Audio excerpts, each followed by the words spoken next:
लगन गया, मेहंदी लगी, बारात के स्वागत की सभी तैयारियां पूरी की गई। दूल्हे के दीदार का इंतजार अभी खत्म भी नहीं हुआ था कि अचानक खबर आई कि दूल्हा फरार हो गया है। ये सुनकर सभी के होश उड़ गए और दुल्हन के सभी अरमान अरमान ही बनकर रह गए। यहाँ हम आपको किसी फिल्म की कहानी नहीं सुना रहे, बल्कि ये घटना है रेवाड़ी जिले के गाँव ततारपुर इस्तमुरार की, जहाँ गत 15 फरवरी को ऐसा ही हुआ। ततारपुर गांव के रहने वाले राजपाल ने अपनी बेटी का रिश्ता गुरुग्राम जिले के गांव खेड़ा खुरमपुर निवासी प्रदीप के साथ किया था। करीब 2 वर्ष तक चले इस रिश्ते के बाद गत 15 फरवरी की शादी तय हुई, जिसे लेकर 13 फरवरी को वधू पक्ष के लोग लगन लेकर दूल्हे के घर गए। पूरे रीति रिवाज के मुताबिक सभी रस्में पूरी की गई। वधू पक्ष ने भी घर वापस आकर बारात की तैयारियां शुरू कर दी। 15 फरवरी को दुल्हन के हाथों में मेहंदी लगी और बारात के स्वागत की सभी तैयारियां पूरी की गई, मगर ऐन वक्त पर दूल्हा पक्ष की ओर से खबर आई कि दूल्हा फरार हो गया है और वे नहीं आ सकते। ऐसे में न केवल बारात के स्वागत की सभी तैयारियां बेकार हो गई, बल्कि ये खबर सुनकर सभी के होश उड़ गए और 16 श्रृंगार के साथ सजी दुल्हन व उसके चाचा ने खुदकुशी करने की ठान ली। कार्यक्रम में मौजूद लोगों ने जैसे तैसे दोनों को समझाया और घटना की सूचना पुलिस को दी। परिजनों की माने तो 2 दिनों तक पुलिस ने इस मामले में कोई कार्रवाई नहीं की और मामले को लटकाए रखा। आखिरकार दोनों पक्षों को पुलिस चौकी में बुलाया गया। इतना बड़ा मामला होने के बावजूद दोनों पक्षों में समझौता कराने की कोशिश की गई, मगर भारी दबाव के बाद पुलिस ने 3 दिन बाद केस तो दर्ज कर लिया, लेकिन अभी तक वर पक्ष की ओर से ना तो कोई गिरफ्तारी हो सकी है, ना ही कोई ठोस कार्रवाई अमल में लाई गई है, जिसे लेकर वधू पक्ष में पुलिस विभाग के प्रति रोष है। परिजनों का आरोप है कि पुलिस आरोपियों से मिली हुई है और मामले को रफा दफा करने का प्रयास कर रही है, साथ ही उन पर समझौते के लिए दबाव भी बनाया जा रहा है। वहीं इस मामले को लेकर पुलिस का कहना है कि केस दर्ज कर लिया गया है, मामले की गहनता से जांच की जा रही है, जांच के बाद ही कोई कार्रवाई अमल में लाई जाएगी। ऐसे में बड़ा सवाल ये है कि एक और देश व प्रदेश की सरकारें दहेज लोभियों के खिलाफ सख्त रुख अपना रही हैं। वही अधिकारी हैं कि दहेज के ऐसे दानवों पर कोई कार्रवाई करने से बचते हुए नजर आ रहे हैं। कर दी थी। मेरे दादाजी हार्ट के पेशेंट थे, उन लोगों ने मेरी सगाई करी खेड़ा गांव के प्रदीप से, और उन लोगों ने बोला कि हम लोग आगे पढ़ाएंगे और जॉब भी कराएंगे। ज़बरदस्ती मेरे पापा को बोला गया कि हम लोग प्राइवेट कॉलेज में पढ़ाएंगे, जबकि मेरा सरकारी में एडमिशन भी हो गया था। बोले कि मैं बायो से पढ़ना चाहती थी आगे, लेकिन ज़बरदस्ती उन लोगों ने मेरा केमिस्ट्री से एडमिशन दिलाया। मेरे को RPS कॉलेज से कराई गई MSc। फॉर्मेलिटी के लिए उन्होंने बोला कि हम लोग फ़ीस दे देंगे, लेकिन आज तक उन लोगों ने एक बार भी दोबारा ये नहीं बोला कि हम लोग फ़ीस देने घर आ रहे हैं और हम फ़ीस देंगे, हमारी हो चुकी है। मेरे पापा ने बेचारे ने अपना पेट काट के मेरी फ़ीस भरी। 70,000 मेरी फ़ीस थी। फिर उन्होंने बोला कि हम लोग घर से अप डाउन नहीं कराना चाहते, लड़की वहीं रहेगी। पापा ने 25,000 मेरी एक्स्ट्रा हॉस्टल फ़ीस भी दी। फिर उन्होंने बोला कि लड़की का साथ साथ हम नेट क्लियर कराना चाहते हैं और उस नेट के लिए कोचिंग दिलाओ। मेरी पापा ने मेरी 25,000 एक्स्ट्रा फिर नेट की भी दी। 1.25 लाख रुपए मेरी 1 साल की फ़ीस थी। मेरे पीछे मेरे 4 बहन भाई और भी हैं, लेकिन सब अपनी बेटी की खुशी देखते हुए सब कुछ किया। आज सरकार कहती है कि सब कुछ बेटियों को पढ़ाओ लिखाओ, ये करो वो करो। अरे मेरे पापा ने सब कुछ कर दिया था, क्या किया मेरे लिए उन लोगों ने? लगन तक ले लिया, फिर कहते हैं कि हमें मेरी दहेज की मांग पूरी नहीं की गई। पहले बोलते थे हमें दहेज नहीं चाहिए, एन मोमेंट पे बोला कि हमें तो लगा बिना कहे तुम लोग सब कुछ लेके आओगे, हमारे लड़के की जॉब देख के उसका स्टैंडर्ड देख के सब कुछ करोगे।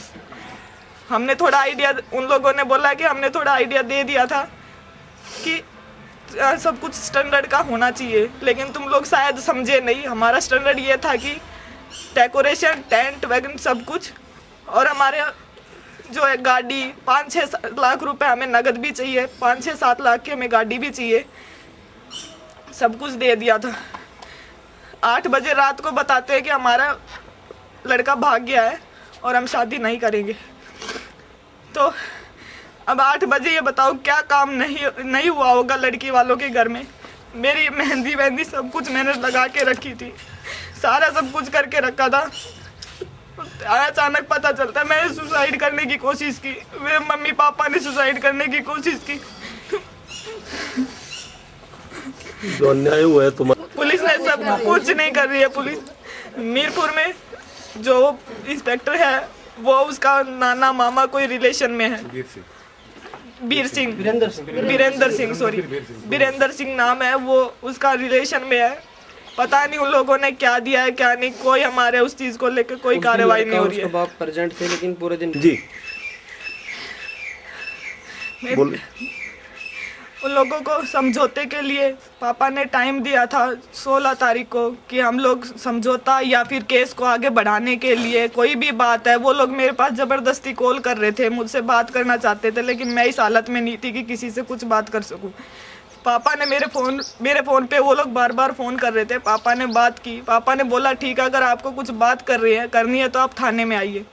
थाने में बुलाया गया, 2-3 घंटे तक थाने में बैठे रहे, जबकि हमारी कंप्लेंट जमा हो चुकी थी या नहीं पता नहीं, लेकिन उन लोगों को अरेस्ट नहीं किया गया।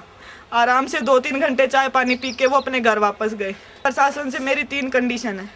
पहली कि मेरा जितना मेरे पेरेंट्स का खर्चा लगा है मुझे वो सारा वापस चाहिए। दूसरा, जो मेरी बगैर इंटरेस्ट के मेरी एमएससी कराई उन लोगों ने 2 साल में, जितना मेरा एमएससी का खर्चा है वो मुझे चाहिए। तीसरा, मुझे वो आदमी अब जेल में चाहिए सलाखों के पीछे।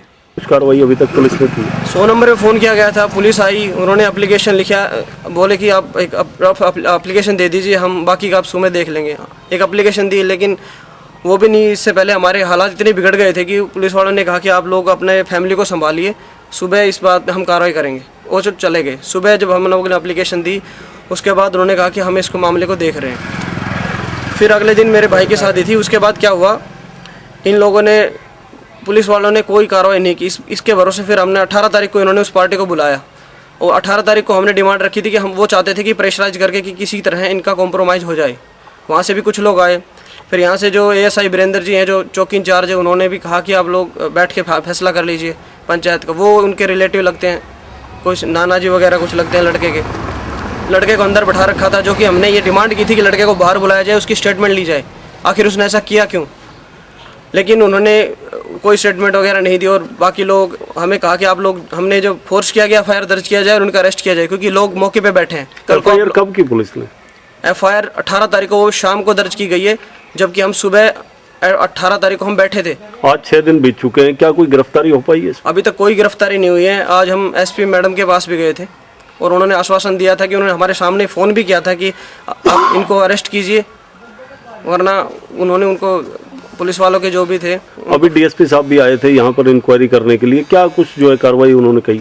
DSP साहब आए थे, वो पूरे ब्यौरा लेकर गए हैं कि शादी में क्या सामान दिया था, क्या आप लोगों ने क्या क्या बातें हुई है, वो हमने बताया। लेकिन हमारी डिमांड ये थी कि रिकवरी जो है वो होती रहेगी, बट जो फर्स्ट है कि आप जो भी जिनके द्वारा ये चीज़ हुई कि उनको अरेस्ट किया जाए। पहले तो सामान तो आता रहेगा, सामान का हम करेंगे क्या, ये बताइए। 6 दिन तक कार्रवाई नहीं हो पाना, क्या मानते हैं? सर, जिस हिसाब से सरकार, अपने जो मुख्यमंत्री जी कहते हैं कि बेटी बचाओ बेटी पढ़ाओ, उस चीज़ पे इतना फोर्स करते हैं, तो उनको ये भी देखना चाहिए जब बेटी मुसीबत में होती है तो उनको उस टाइम पे कार्रवाई भी करनी चाहिए। हमारा प्रशासन क्या कर रहा है? पुलिस का इतना नहीं मामूली, क्या 100 नंबर फ़ोन आ गई, इतनी बड़ी दुर्घटना हो गई, ये इतनी चीज़ें जल्दी वायरल होती है सारे। अभी क्या कुछ मांग है प्रशासन सरकार से आपकी? प्रशासन से ये मांग है कि उसके फादर, उसके लड़के और जो बिचौलिया, जो मीडिएटर है, सारा इनके मिली भगत के द्वारा हुआ है। उन तीनों चारों को अरेस्ट किया जाए और उनको कड़ी से कड़ी सजा दी जाए। करतारपुर गांव में एक मुकदमा दर्ज किया गया है। इसमें 13 तारीख को गांववासी जो राजपाल थे, उनकी बेटी की शादी थी। ये खेड़ा खुरमपुर के अंदर लगन देकर आए थे, और 15 तारीख को उनको बारात लेके आना था। तो उन्होंने दहेज की मांग की, और दहेज की मांग ना पूरी होने पर वो बारात लेकर नहीं आए, और जो इन्होंने लगन में जो सामान भी दिया था उसको भी देने से इनकार कर दिया और धमकी दी है। अभी क्या कुछ कार्रवाई अमल में लाई? अब इस पे मुकदमा दर्ज किया जा चुका है और इसकी तफ्तीश अमल में लाई जा रही है, और उसी के परिणाम स्वरूप आज गांव में आके पूछताछ और आगे इन्वेस्टिगेशन की जा रही है। 15 तारीख की घटना है, जिस तरीके से ग्रामीण और परिजन कह रहे हैं, अभी तक कोई गिरफ्तारी नहीं हो पाई है। अभी मुकदमे की तफ्तीश की जा रही है और शीघ्र ही इसके अंदर कार्रवाई की जाएगी। रेवाड़ी से जाट TV न्यूज़ के लिए अजय अत्री की रिपोर्ट।